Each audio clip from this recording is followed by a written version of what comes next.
Okay, how we doing, folks? Rich Van Tassel here with you, giving you our preview of the NBA Finals between the Golden State Warriors and the Cleveland Cavaliers. The Warriors, of course, have home court advantage. They won 67 games throughout the regular year. What I'm going to do is 3 parts. I'm going to try to put all these videos together instead of doing them one at a time.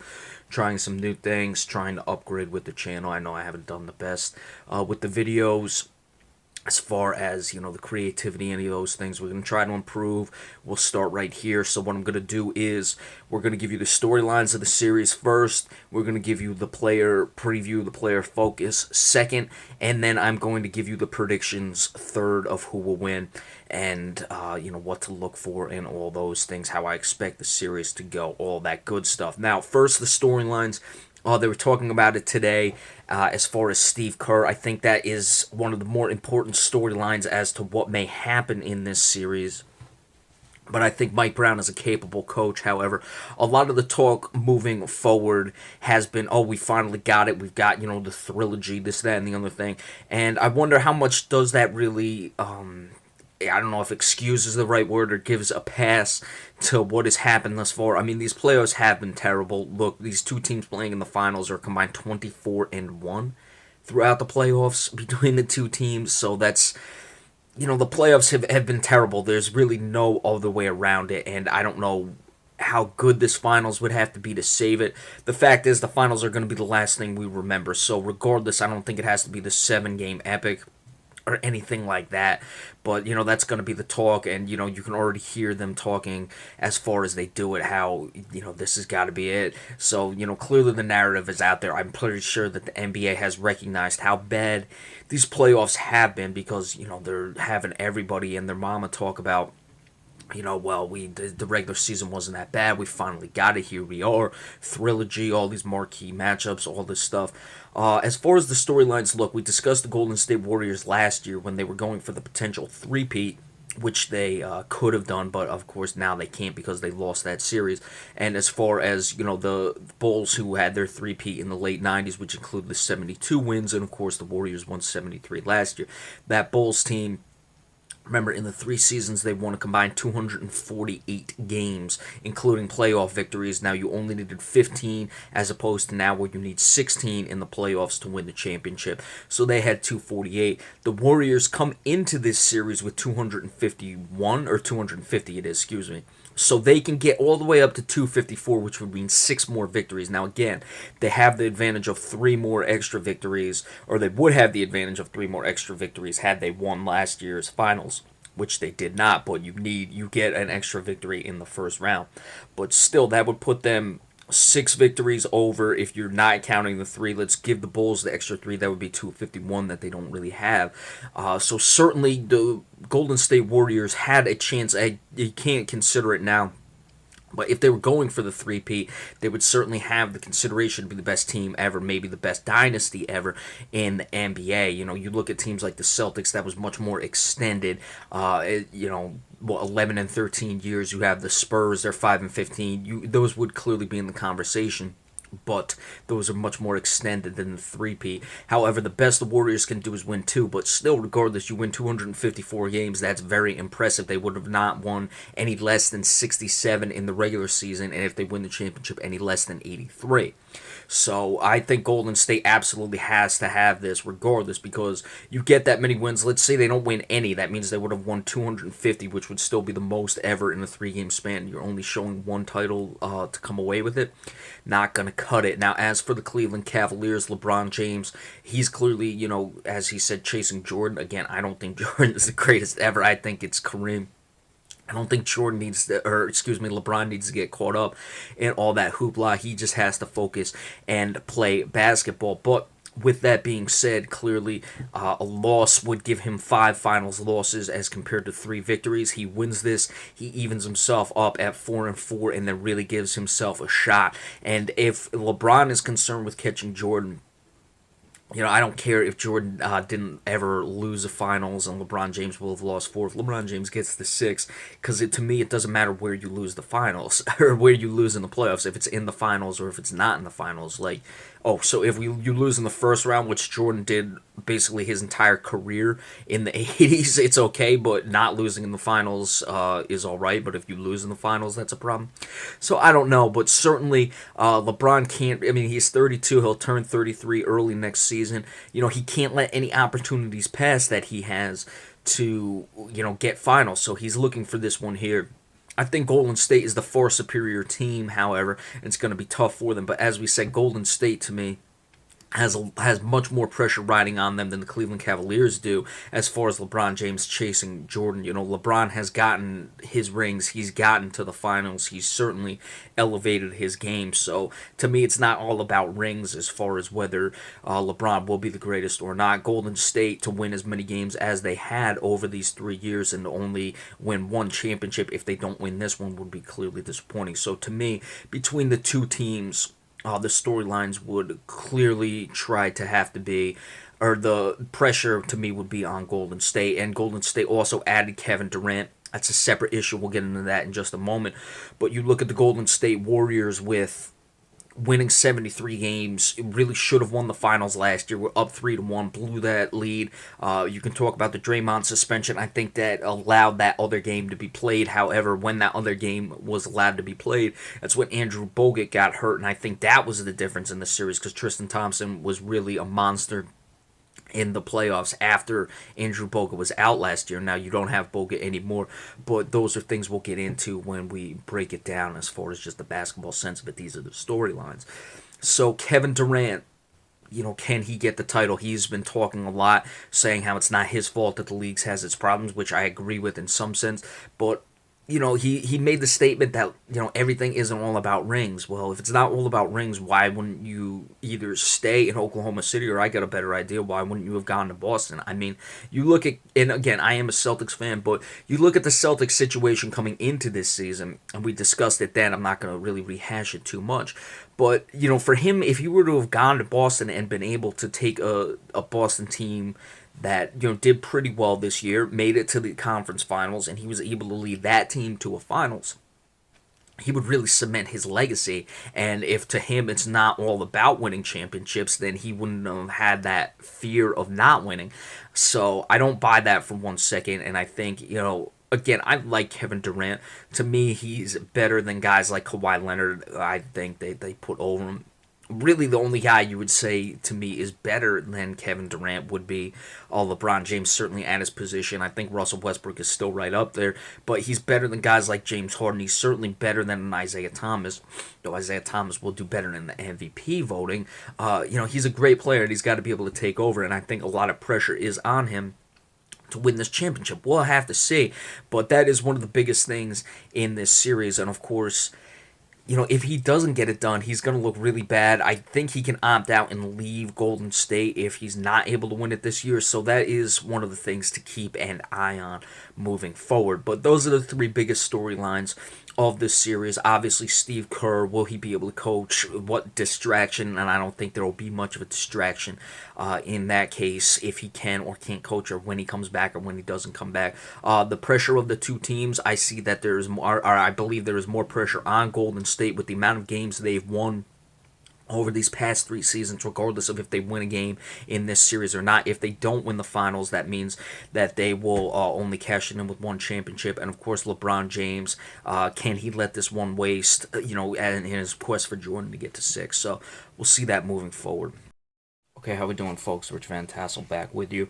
We're continuing on with our finals preview between the Golden State Warriors and the Cleveland Cavaliers. Right now, we're going with a player focus for this series. There's a few guys I could go with on the Cavaliers. You look at Kevin Love, who's been outstanding in these playoffs, how important he's going to be. Looking at that Draymond Green matchup as well, where that can go, how important that is. That's certainly something to look at. Tristan Thompson, to me, is always a big factor, and that's actually one of the reasons why the guy I chose, who's not Tristan Thompson, but why I went with the player focus for this guy, who I'll get to in just a second. Tristan Thompson, any series he plays, he's such an X factor because he's so adept at getting offensive rebounds. He's a good shot blocker. You literally have to alter your defense to make sure you're blocking him out, and when you have a team with shooters like Kevin Love, with guys who can drive like Kyrie Irving, and with a guy like LeBron James who can break down the defense from anywhere, that becomes such a huge part and such an integral part to the way Cleveland does things. And I think that Tristan Thompson is one of the more important players in this league. For Golden State, Draymond Green, conversely, on the other end of that Kevin Love matchup, where he goes, because you have the Klay Thompsons, the Kevin Durant's, the Steph Curry's. Klay Thompson is another guy to look at. JaVale McGee off the bench. However, but I'm going with Zaza Pachulia at center for the Golden State Warriors as the player focus for this one. And the reason why is exactly like we said, Tristan Thompson. It's important for Zaza Pachulia to keep him off the glass. They don't need any offense from Zaza Pachulia. He just has to be able to rebound. He also has to be able to defend the rim. Now, just before, I was going over how critical the Andrew Bogut injury was last year when the two teams met. You know, you did have the Draymond Green suspension, and that was certainly very important when he went out in, what was it, Game 5, because you extended it because of the Draymond Green suspension. But certainly Tristan Thompson took over in Game 6 and 7. I think he was critical, and certainly one of the reasons why Golden State was not able to win and Cleveland was able to come back. Now, looking at Zaza Pachulia, he only puts up about 6 points a game. His playoff averages are right where they were. His playoff averages are essentially what his regular season averages were as well. Just over 6 points, right around 5 rebounds. He's gone a little down in the rebound departments thus far in the playoffs, but you know, he'll give you an occasional block shot, gets about a half a block a game, so you're not really looking for the blocks necessarily, but he certainly has to be able to at least alter shots when guys drive. How well can he play off the pick and roll as well, especially with Kyrie Irving? Is he going to be able to get up in the guys? LeBron James in the pick and roll is one thing. You saw that the Celtics were switching when they had bigs coming off the screen, like Kelly Olynyk or Al Horford, and LeBron James was picking them apart. So if he's caught in a switch, that's certainly a problem for the Golden State Warriors, but can he do enough to slow a guy like James down, slow a guy like Irving down, keep himself close enough off the screen and roll to be able to allow the defender, whether it be Curry, whether it be LeBron James, or excuse me, whether it be Kevin Durant guarding LeBron James, Draymond Green guarding LeBron James, whoever it may be, give them a chance to be able to recover and get back on it so you're not completely compromised. But the main thing for Zaza Pachulia is keeping Tristan Thompson off the glass. Tristan Thompson, as we said, will, especially in the screen and roll, like we said, can compromise a defense. But if you're getting guys moving, if you're forcing a switch with Zaza Pachulia, where he's guarding a guy like a Kyrie Irving or he's guarding a LeBron James, then you're either even more compromising your defense because you have to have guys then help out on Tristan Thompson as well, which becomes a big problem because you're leaving guys like shooters just to be able to go back, just to help on the defensive glass. So you'd like to see how well Zaza Pachulia can move in this. Tristan Thompson is a lot younger, but being able to help on the screens, get back to Tristan Thompson, being able to help at least alter shots when guys drive, being able to one-on-one compete with Tristan Thompson when they're going off of the glass. These are all things that are going to be critical for Zaza Pachulia. Looking at Tristan Thompson, he's averaging 9 rebounds per game, but it's almost split a little more on the defensive glass, but he's averaging 4 offensive rebounds a game in these playoffs. He's playing 33 minutes. His points aren't great, but they don't expect him to score. But he will, get tap-ins. He can do alley-oops. We've seen that off the screen and roll, especially in transition. That's not something that Zaza Pachulia would necessarily be responsible for, but he's got to be able to force Tristan Thompson out. Again, there are a lot of guys in these playoffs who we can look at. Kevin Love, Draymond Green, whichever one you want to split. Klay Thompson, will he get a shot together? Guys like Richard Jefferson, Andre Iguodala off the bench for both teams. It really goes all the way around when you have this situation. But for me, and I know I said it last year with Andrew Bogut in the finals, Tristan Thompson is a critical player for the Cleveland Cavaliers. We know who the stars are. We know LeBron James. We know Kyrie Irving. We know Kevin Love.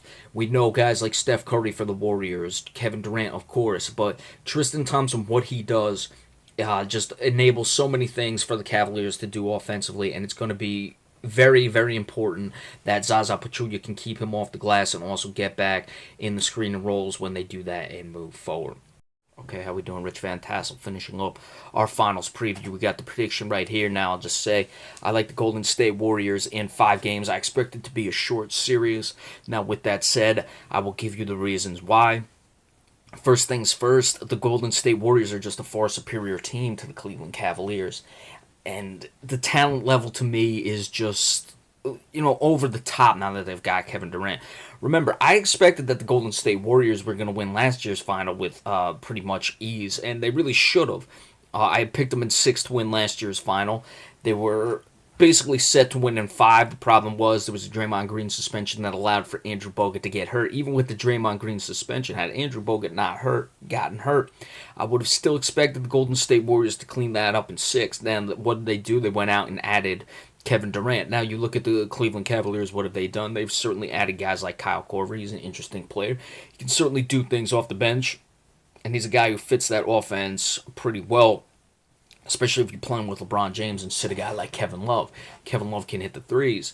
So can Kyle Korver when he comes in the game. Now, the three-point shot, Cleveland is able to hit it with the best of them, so they can certainly mitigate in those situations, and the three-point shot is a great equalizer. The problem is that Golden State hits the three-point shot, I'd say at least equal, if not better, on a more consistent basis, certainly, than the Cleveland Cavaliers. So you look at the aspects and the areas where Cleveland certainly would have the advantage, and the three-point shot is one of those, and that's against most teams, except in this case, it's not really against the Golden State Warriors. Now, we just did the player focus. Tristan Thompson is certainly an X factor, and that's certainly an area where I think Cleveland will be able to make some noise. We did the focus for Zaza Pachulia.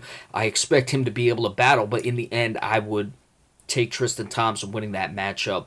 Let's say they play 7 games. I would expect Tristan Thompson to win that matchup 5 games out of 7. Now, again, I'm picking Golden State to win in 5. I don't think that's going to be enough, but certainly that's one of the areas where the Cleveland Cavaliers can have it. The bench, guys like Richard Jefferson are solid. He will certainly come in for defensive purposes, but even if he comes in to mark up Kevin Durant, I would expect Durant to be able to get the better of him in those situations. Again, we just discussed Kyle Korver. Darren Williams is going to be important. It looks like he's getting into shape. However, right when it looked like he was coming along in that Celtics series, boom, they finished him off, and you have over a week off in between, so that may have slowed him down. Remember, he was playing himself into shape, so that's something to keep an eye on. With the Warriors bench, JaVale McGee has been very impressive. You have the Andre Iguodalas of the world. But I would say Cleveland's bench is a little bit better. Again, though, these advantages that Cleveland have, I don't look at as something that it's going to be able to make up for just the complete talent disparagement that there is. Now, there are some people out there saying Kyrie Irving is a better player than Steph Curry. I think that's pretty ridiculous. I would expect Steph Curry to get the better of this matchup. Both guys have good handles. Both guys can shoot.